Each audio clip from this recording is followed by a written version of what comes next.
Hi mga preni! Iba't ibang bersyon ng dinuguan na ang naluto ko. Pero ang bersyon na ito ang pinakagusto ko. Isishare ko sa inyo ang sekreto ko para mas masarap at malapot ang ating dinuguan. At alam nyo ba na habang tumatagal ito mas lalong sumasarap? Kung paano, halika panoorin mo. 1,400 grams pork pigi ito. Pero kukuha lang ako ng iluluto ko sa reseping ito. Malambot na parte ito ng baboy. Hiwain sa nais mong laki. Ganito ang hiwa ko. Mas okay kasi kapag pahaba. Ayan, tatabi ko na ito. Mga 1 kilo ito mga preni. Sa isang mixing bowl, combine small grated coconut and 4½ cups of pig's blood. I-mix lang para madurog ang buong dugo. Then salain.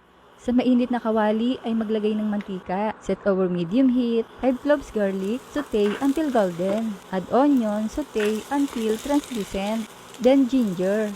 Igisa together hanggang bumango. At ilagay na ang mga hiniwang karne. Then haluin, takpan, at lutuin ito ng 5 minuto.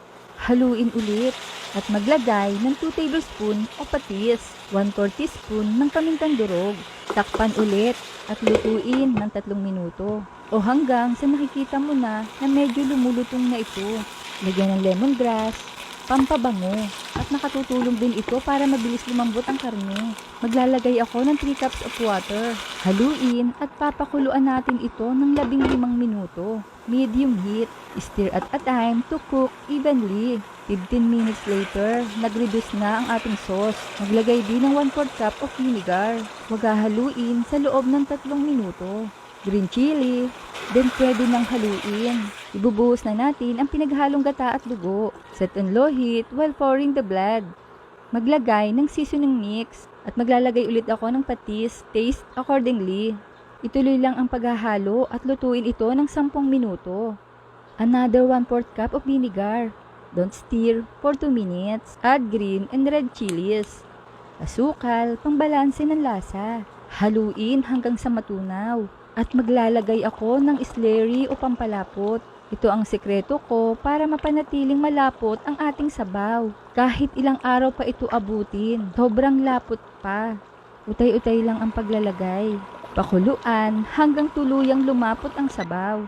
Kung makikita nyo mga preni, kumikinang ang ating dinuguan. Dahil sa kombinasyon ito ng gata at slurry. Daig nyo pa ang kumain sa restaurant sa sobrang sarap nito. Ilipat sa serving bowl, sobrang nagmamantika ang sarsa. Pagagandahin ko muna. Yan, 'di ba? Sarsa pa lang ulam na. Kakain na tayo. Ay nako, kaya i-try nyo na rin. Super sarap talaga, panalo. I-like, i-share at i-follow nyo na ako para updated kayo sa mga reseping ibabahagi ko pa. Huwag kalimutan, cook with love. Thanks for watching. Bye-bye.